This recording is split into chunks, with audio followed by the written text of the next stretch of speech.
I'm Tanvi Nasir, and this is Leadership Biz Cafe, a podcast that provides insights and tools to help leaders take on the challenges and opportunities found in leading today's workplaces.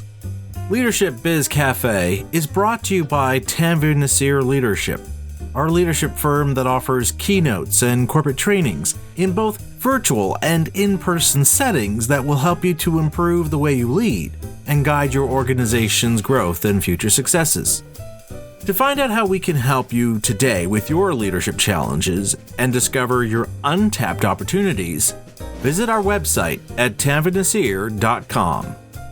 And now I'd like to introduce you to my guest for this episode, Professor Kim Cameron. Kim is the Professor Emeritus of Management and Organizations in the Ross School of Business and Professor of Higher Education in the School of Education at the University of Michigan. For the past 20 years, he's been researching the impact virtuousness has on organizations and their employees, writing over 130 academic articles and 15 scholarly books. Kim has also been recognized as among the top 10 organizational scholars in the world whose work has been most frequently downloaded on Google.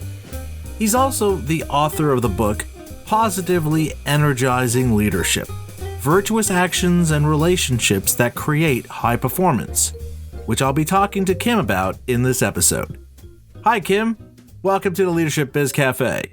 Thank you, Tanvir. Boy, is it ever a thrill and an opportunity. I'm flattered to be invited. So I know you're making a big difference. I'm happy to be a guest and hope I can contribute. Oh, I know you're going to contribute, Kim, because your book was a fascinating read. I mean, granted, I am biased because there's a lot of research, there's a lot of science that's featured in your book to kind of make the argument, look, you don't have to trust my word. Here's the data, here's the proof. And someone who coming from a science background, that definitely appeals to me. But I think even just the subject material here is so pertinent and relevant, and I think timely, to be honest with you, with everything going on in the world and how we're looking at this shift in how we approach and view the work environment. So I'm really glad to have you here to have this conversation. Well, you're very kind. Thank you very much. I'm delighted. So, Kim, I think many of us have a clear understanding of what physical and emotional energy is, but positive energy is not so obvious. And I think just having the word positive in the descriptor leads to a wide range of assumptions as to what this is. And what I found interesting as I read about it in your book was how the idea behind it is derived from the biological sciences and how this particular type of energy doesn't function the way other forms of energy like physical and mental energy do. So how would you describe positive energy, Kim, and how does it differ from what we conventionally think and understand about energy? You're impressive, Tanvir, because you've read this. Holy cow, I'm delighted and impressed. So you've mentioned there are various kinds of energy. One's physical energy, which when we use it, it diminishes. I mean, if I run a marathon, I can't do it again. Emotional energy, similarly, if I get in a debate, an intense conversation, or, I go to a ball game, for example, and cheer and scream, I get tired, I get exhausted, I need recuperation time. Mental energy is the same. That's why we have weekends, semester breaks, those kind of things.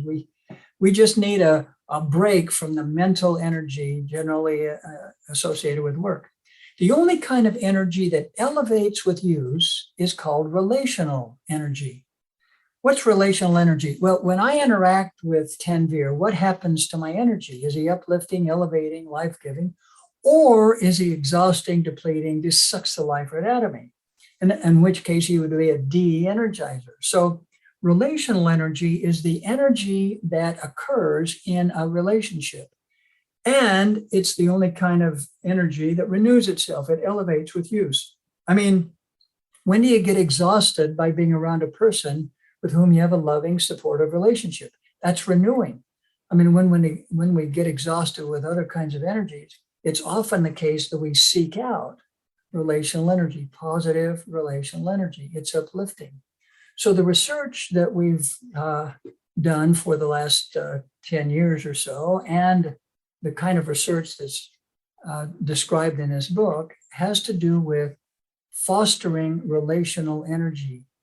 And relational energy is not only self-renewing, but it has big impact on organization performance, on individual performance, on the kind of relationships that occur in teams. It has implication for how we rear our children and how we treat our colleagues, the kind of incentive systems we put in organizations, and so on. So positive relational energy has emerged over the last maybe 10 years of the research as kind of a new phenomenon. And what's interesting about that, I'm going on too long, what's interesting about that is it is what's called a heliotropic phenomenon. That is, there's something called the heliotropic effect, which originally was studied back in the 1800s, in the early 1900s, and then sort of got lost. That is, we know that plants, for example, are attracted to light. If you put a plant in the window, over time, it will lean toward the light, which is an example of what's called the heliotropic effect, which is defined as follows. Every living system, everything alive, literally from single cell organisms to complex human systems, everything alive has a tendency toward the light and away from dark, or toward positive energy, away from negative energy. See, in nature, the sun is the source of positive energy. It's the life-giving force. So most accurately defined, the heliotropic effect is every living system is attracted to that which gives life and is repelled by or avoids that which endangers or detracts from life. Now that makes sense. You think of evolutionary processes over time, every species is attracted to that which gives life, life enhancing, and avoids that which is life endangering or life depleting.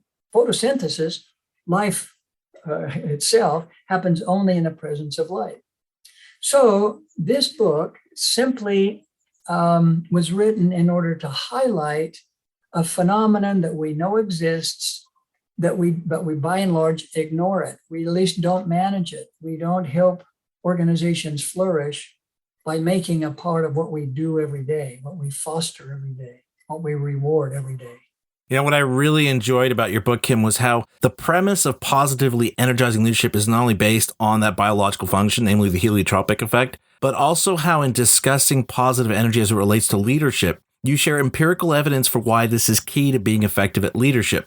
So now that we have this understanding of what positive energy is, I'd love it if you could share some study findings with our listeners for why positive energy should become something they need to focus on, not just in terms of their leadership, but also in terms of employee performance and retention.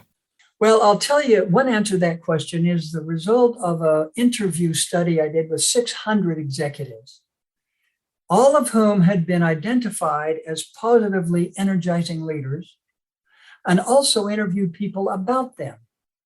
And there are several questions, but the main question was, what are the attributes of positively energizing leadership or leaders? What do they do? Who in the world are they? And what kind of impact do they have? Well, there's a long list, but I'm going to give you a few examples on that list. Now, when I give you these examples, no one is more important than the other, at least so far. No research says, aha, this is the number one, and there are others that are less important. So there are a variety of these that are important, but here are some. So one of the outstanding attributes of positively energizing leaders is that they help other people flourish, and often most of the time, without expecting a return. That is, their motives are to help people become more, dream more, be more, learn more as a result of their interaction. It's what mothers do with children. I mean, I don't need a reward to have my children flourish. And that's the whole goal, for heaven's sake. That's what dads and moms do. So that's one attribute in an organization. They simply help other people flourish around them. And as it turns out, one of the major findings in the research is, if you have a positive energizer, if Tanvir is a positive energizer and I can just get around him, my performance goes up. There's overwhelming data that says that's the case. Positively energizing leaders are also those who are virtuous in a number of ways. They express gratitude to others. They express humility. They are trustworthy, of course, trusting. They help identify meaningfulness and purpose in jobs. It's not just a job, not just an assignment, just not a title. There is something more profound, more important. There's an impact beyond just my benefit. They help point those out. They help turn mistakes into learning opportunities. So forgiveness and helping other people flourish, even when they make mistakes, is another. And then finally, let me just highlight one more. Positively energizing leaders also capitalize on the positive energy of those around them. So positive energizers unleash the potential of other positive energizers. They don't compete with them. They don't say, I want to make sure I'm in charge. Not at all. I mean, if I'm a positive energizer and you're a positive energizer, I mean, there's no reason to be jealous of or to fight about or to try to influence the other person. I don't have to be in charge if somebody else is a positive energizer, because positive energy is heliotropic. I'm attracted to positive energizers and my performance goes up in their presence. So those are just some of the behaviors, not rocket science. And maybe the most important principle of all of that discussion is that anyone can be a positive energizer. It's not rocket science. So positively energizing leadership is not something that, it takes a medical degree or a physics degree or psychology degree to be able to pull off effectively. Anybody can do it. Kim, there's something you wrote about in your book that I'd like to highlight here that builds on what you just mentioned. And that is that, as with many aspects of leadership, being able to tap into positive energy, becoming a positive energizer, is not an innate trait, but is a set of behaviors, some of which you described just now, that anyone can learn to make a part of their leadership and who they are. In fact, there's a fantastic argument you make in your book where you point out how we all can't be the most influential person in the organization, but we all can become positive energizers because, as you just mentioned, unlike other energy sources, there isn't a capacity limit at play here where it diminishes the more we use it, or if someone else is a positive energizer, that means we're going to become in competition or in conflict. But like, as you mentioned, we're actually just going to fuel one another to bring even more of that positive energy. And there's another point I'd like to mention here is how you write in your book how no one is always a positive energizer, or what you call the opposite, a de-energizer, as there are relationships we have with people that are positively energizing, and there are others that are clearly de-energizing. So in that context, what are some steps we can take to expand in our leadership our ability to be positive energizers and less of a de-energizer for some people and some members of our team? Thank you, Tanvir. That's an important point. Let me highlight 2 or 3 things about that. Excuse me. One is, I don't know for sure, but 90%, I would guess, 90% of the leadership literature equates influence and leadership. If you're influential, that means you're a leader. You can get people to follow you. Everybody will respond to your commands and so on. Influence and leadership generally are synonymous. And that's okay with me. But the problem with that is, if I am influential and Tanvir is influential, we disagree, the result is likely to be conflict of some kind. I mean, of the 42 wars on the planet, they're all essentially who's going to be in charge, who's going to be the most influential, who's going to get their way. So influence almost always leads to some kind of competition or conflict. On the other hand, if Tanvir is a positive energizer, I'm a positive energizer, and we disagree, well, now that's heliotropic. See, we are attracted to one another. And there's no reason to compete about who's the most positively energizing. That's crazy. It's not physical energy. I mean, extroversion and introversion are not related to positive energy. You can be an extrovert and just exhaust people as opposed to energizing them. So it's not personality, it's a set of behaviors. And as it turns out, if Tanvir is a positive energizer, I'm attracted to him and I do better. So collaboration, some kind of mutual support is most likely to result from energy as opposed to influence. Now, I wish that I knew a single thing that was the most important activity to do as a positive energizer. And there's not one that I know of, but there are several that let me just mention. In most organizations, I mean, we're constantly managing information, constantly managing achievement, constantly managing rewards. And when you do well, people get a reward. We give you a better title. We move you up the line or something. The question is, does anybody ever manage contribution? I mean, does anybody ever get rewarded for being a contributor or an opportunity to contribute as a result of high performance?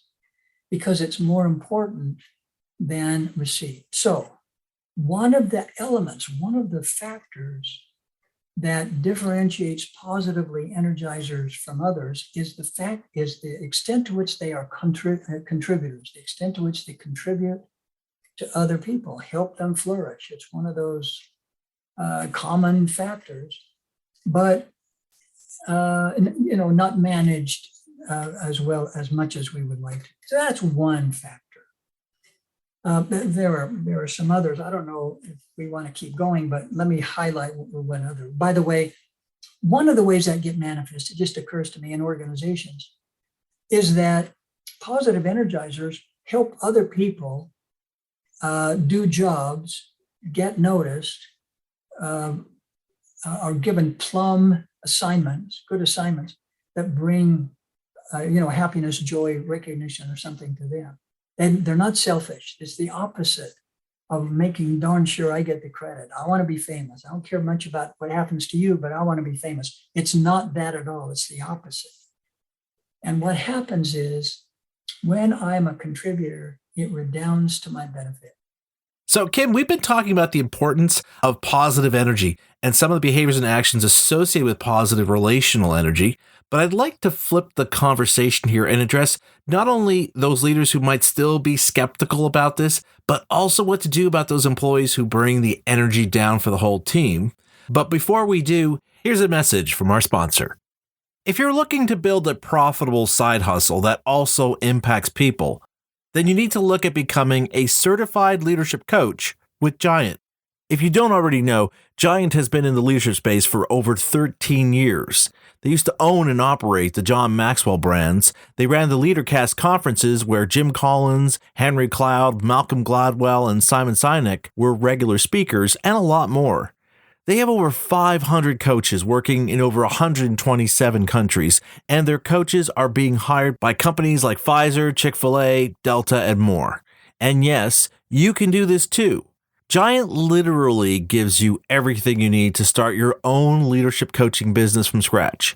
You get hands-on free training from top-level coaches to learn the exact methodology and tools that six-figure coaches are using. An all-in-one online platform to run your entire coaching business, even if you want to work 100% remotely. And you'll get to join a thriving community of coaches from around the world. To get started, Giant is hosting a coaching business workshop to help you learn the ins and outs of how to build a successful coaching business, even if you're just starting out. This workshop is 100% free, and you can reserve your spot by going to giant.tv/Tanvir. If you're ready to impact people and get paid to do it, go to giant.tv/Tanvir.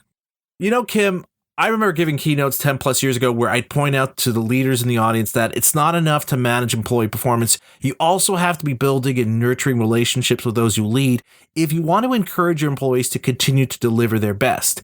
And invariably, I'd have one or two leaders who'd come and speak to me afterwards and say how this is a nice to have, but for them, it's not mission critical. And yet just a few weeks ago, I was giving a talk on how to sustain those relationships in an increasingly virtual world. And one leader I spoke with afterwards admitted this was one of his biggest concerns, that if he couldn't walk the office floor and see his employees, how could he know they were doing well? Not in terms of their work, but in terms of their mental well-being. And as I was reading your book and seeing all the evidence you share that backs up why this is so important, I could still see some leaders out there holding fast and thinking, yet again, this is a nice to have idea, but we've got so many uncertainties right now. We're dealing with a talent shortage and employee burnout. I just don't have time to add something like this to my workload. So I would love it if you could share some advice here on how to counter this mindset, because let's face it, it's easy to be and feel rather negative right now. So how can we get people over this hurdle and especially realize how supporting and encouraging positive relational energy can actually help in driving sustainable momentum towards addressing all those issues and uncertainties many leaders are now grappling with? It's such a good question and such a difficult question to answer, because I suspect everybody in every organization is saying, well, that's not exactly my situation, or it's, it's worse than you're talking about in my place. Once in a while, people will say, Cameron, this is toxic positivity. I mean, you're telling me in a very stressful, high anxiety situation, just think happy thoughts, just smile, just be optimistic. That just makes me mad. It exacerbates the problem. It's toxic positivity. So that's not at all what this positive energy is advocating. It's not toxic positivity. It's not trying to blanket over the really difficult problems that are going on. It's not trying to say, smile your way out of this problem, or just think happy thoughts. Everything is going to be okay eventually, because it's not eventually. So being empathetic toward and sympathetic toward the really difficult situations that many people face is sort of step one. At least for me, it is. Now, there are two different kind of embedded questions. One is, what about virtual environments where you can't connect? And the other one is, yeah, but how about a lot of burnout, people who are burned out and stressed and just hanging on with white knuckles? Well, one of the reasons I mentioned a couple of studies, only two of maybe 50 studies, showing that virtuousness is heliotropic. That is, virtuous actions will lead to positive energy. That's among the empirically derived relationships I'm trying to highlight in the book. Virtuousness highlights positive energy. Because one answer for me regarding burnout and difficult situations is to enhance, foster, create more opportunities for virtuousness. Now, I know that this can be criticized, but there's a whole bunch of studies on, for example, just having people begin keeping a gratitude journal. What does that mean? That means 5 minutes before you go to bed tonight, write down the 3 best things that happened to you today, or 3 things for which you're grateful. Turns out there's a whole bunch of studies that highlight the impact of gratitude, practicing gratitude on the performance, on the well-being of other people. Some people say, oh my gosh, Cameron, you're telling me to keep a gratitude journal when it's so difficult. And actually I am. I'm suggesting that single practice, there's so much research that suggests that it makes a big difference. Heart rhythms are different. Nervous system is different.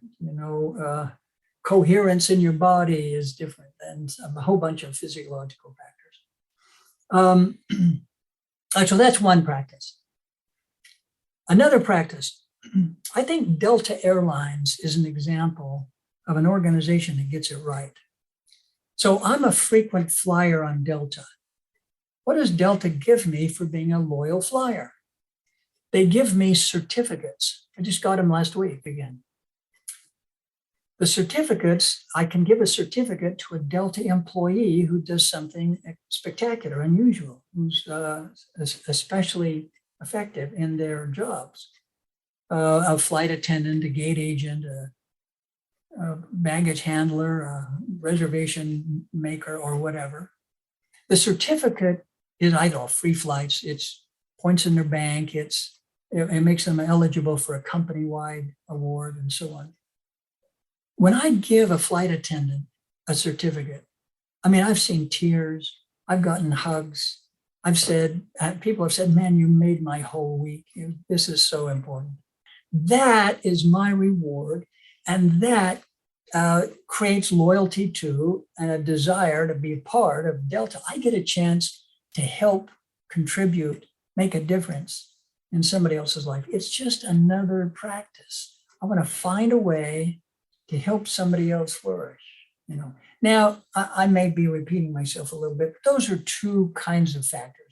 Well, Kim, we've been talking about what leaders can do to be positive energizers so they can help their organization flourish. But I'm sure there are several listeners right now who are thinking about that colleague or one of their employees who's more of an energy drain for the team and can't see them becoming one of those positive energizers. And you actually discussed this in your book, calling such individuals black holes, which is such a great visualization. So to be clear here, what we're talking about are those people who are negative about everything. They're divisive and abrasive. And let's be honest, we've all encountered these types who you basically do your best to steer clear of and avoid. But as a leader, and especially in the context of positively energizing leadership, it's your job to not only get the best out of everyone, but to help them thrive. And you have a fantastic 4-step process you write about in your book that I was wondering if you could share with our listeners who might be wondering how they can feel positive relational energy within their team if they have one of these black hole employees essentially sucking the energy out of everyone. It really is true. Hopefully you don't have those folks around you, but almost every organization does. So here's the 4-step process. Number 1, provide feedback. But there's a tool or a technique or an important practice about ways to do that. Giving feedback in the normal way, hey, you're a jerk, you're screwing up, will create defensiveness. And as people feel attacked, they'll likely either defend themselves or fight back. And or it will create what's called disconfirmation. I feel worthless, I feel incompetent, I feel unimportant, and so on. In which case, normally people simply withdraw.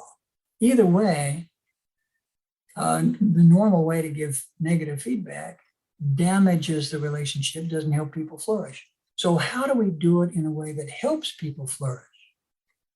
Well, that's called supportive communication, providing feedback in a way that strengthens a relationship. So one of the ways to give supportive feedback is, number 1, ask questions. What's going on? Let me see if I can understand. That's, of course, step number 1. And then step number 2 is really literally giving supportive communication, which involves 3 things. One is, let me describe exactly what I just observed. Objectively. I don't say you're wrong, you're stupid, you're screwing up, you're making a mess. I rather say, let me just tell you what I observed. I observed in the meeting that you interrupted Susie or John or somebody several times. I mean, I'm making this up, for heaven's sake. But I objectively describe. Second step, I identify the consequences or the result or my reaction to that. Just shut everybody down. People stop participating.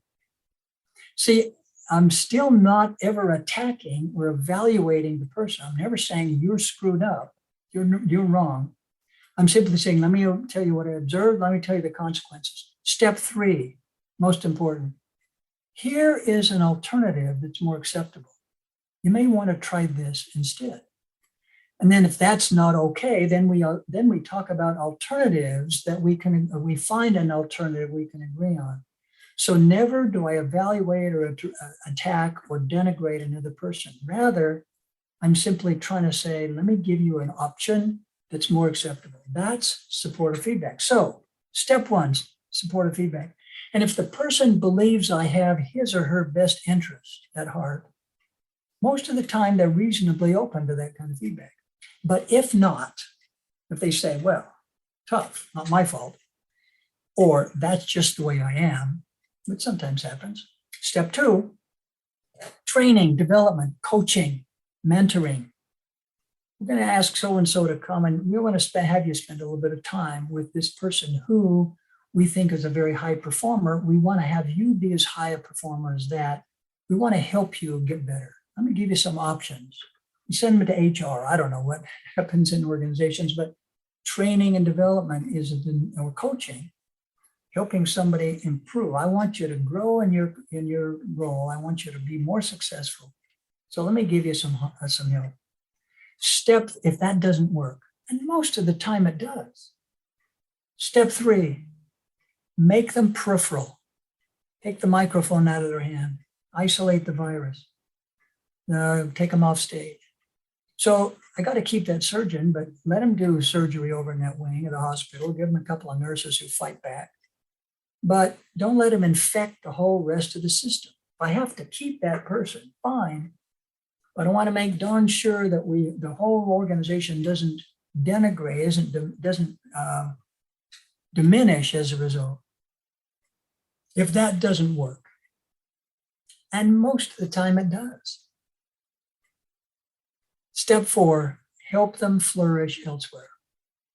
Now, that doesn't mean you throw them out with the garbage. That means you're not flourishing here. We're not flourishing here. Let's find a place where you can, but it won't be here. Now, sometimes that's just changing jobs, changing, locations or something. Sometimes it's not working. I want you to flourish, but it's not happening here. So let me help you. Now, that's step 4, not step 1.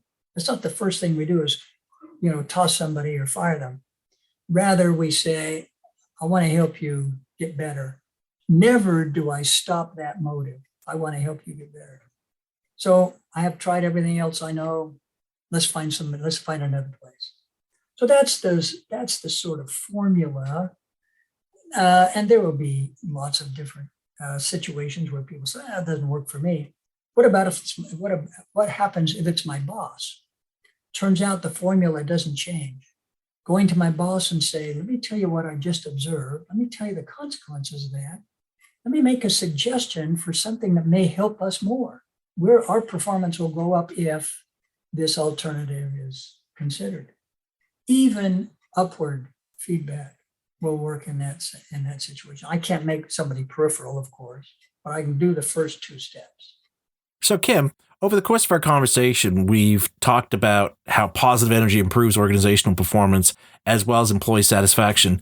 But I'm wondering if you have any last thoughts to encourage our listeners to make sure they're taking full advantage of positive relational energy, as we're seeing this not as a limited resource, but a self-generating energy source that can help them to not only address the challenges before them, but achieve those gains research has clearly shown leaders and organizations earn when they bring more positive energy into their workplace. Thank you, Tanvir. By the way, you ask great questions. It's not surprising you're having such big impact all around the world. Thank you. Oh, thanks. One of the things that occurs to me, it was quite surprising actually, is that I read a study that was a summary of what's called a meta-analysis of 700 studies.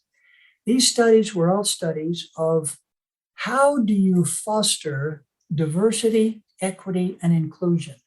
That's a very hot topic in many organizations. And for some organizations, it's become the number one goal. That is foster, enhance, enable diversity, equity, and inclusion. So in this study, there were 2 major strategies. One strategy is what's called a demographic strategy. Simply make certain that there's a representative from all kinds of different demographic groups. I mean, gender, ethnicity, personal preferences, skin color, language, and so on. Make sure there's a representative from each of those groups in the team, in the leadership group, whatever. That's one strategy, common strategy. A second strategy is what's called a training strategy. Make sure everybody in the organization has unconscious bias training, has microaggression training, has white supremacy training, or whatever. Well, the result of this survey of that meta-analysis of the 700 studies was not only don't those strategies help over the long term. In many cases, it gets worse. Well, and there's lots more to say about that, but that's the result. Well, if that's not going to work, what will? My prescription is simply virtuous actions. Embed in the organization gratitude, forgiveness, trust, integrity, generosity, contribution, and so on. It doesn't matter what your skin color is. It doesn't matter where you came from. It doesn't matter the language you speak. It doesn't matter whether or not your parents are or are not, locally born. All that matters is I care about helping other people flourish. That's a positively energizing leader. That, in fact, can you imagine what the world would be like if we all decided we were going to be virtuous in our actions? We were going to be like good moms and good dads, except to one another. So at least in that major societal issue, which is an issue, I think that this idea of positively energizing leadership, which is highly dependent on virtuous practices, is a way out. And by the way, what we have not done is to share all the studies done about profitability and productivity and quality and all those kinds of things. But sure enough, the data is very clear. Things go up. So that's not a major prescription. It's not a really pithy statement to conclude, Tanvir, but it's a finding that I found that I was surprised at, and I feel like this is one way to help make that more appropriate, improve. It's a way to improve our current situation. Kim, I have to thank you for such an enjoyable read and conversation. Again, it's easy now when there's so much cynicism and negativity out there for us to discount positive energy and positive relational energy as being critical to our ability to succeed, which is why I appreciated how grounded your work is in both the scientific principle of the heliotropic effect, as well as numerous studies, some of which you've included, that have conclusively shown a correlation between positively energizing leadership and organizational and employee performance. Now, that's not to say, as I mentioned before, that there won't be leaders who resist this, much as I encountered and still encounter leaders who question the need to foster and nurture relationships with those that they lead. But as your work has shown, and what we're seeing happening in organizations across industries and countries, those leaders and organizations stand to pay a hefty price for that unwillingness to embrace what's necessary to not only do right by their employees, but especially in creating that environment that encourages them to bring their best efforts to the work they do. So thank you so much for this fascinating conversation, Kim. I really enjoyed learning about your work and speaking to you about it here. Tanvir, you're spectacular. You're a hero. Thank you very much for allowing me to be with you today. That's very kind of you. Thanks so much, Kim. I appreciate it. So an interesting conversation on how leaders can tap into this little discussed energy source called positive energy to bring out the best in those they lead and help their organization succeed and thrive. And as Kim pointed out, there is a wealth of research to back up how positive energy can help you improve the way you lead. And if you want an approachable and easy to understand look at positive energy and leadership, I highly recommend you check out Kim's book. So to learn more about Kim's book and his work, check out the show notes for this episode, which you can find a link to on our podcast page at tanvirnaseer.com/LBC. And if you enjoyed learning about this topic, I'd like to encourage you to subscribe to our podcast. If you go to our podcast page at tanvirnaseer.com/LBC, you'll find links to subscribe to our podcast on all the major streaming platforms. Subscribing to our podcast will ensure you catch our latest episodes when they come out, and you'll also get the chance to check out our past episodes where we might have discussed a topic or issue you're interested in learning more about to help you improve the way you lead. Now, before we wrap up this episode, I'd like to ask you a favor. If you're enjoying my podcast, I'd appreciate it if you could rate and review our podcast on Apple Podcasts or wherever you listen to our show that supports listener ratings and reviews. In that way, you're going to be a positive energizer like Kim described here in helping others discover our podcast and learn how they can do better as leaders too. I'm Tanvir Naseer, and you've been listening to Leadership Biz Cafe.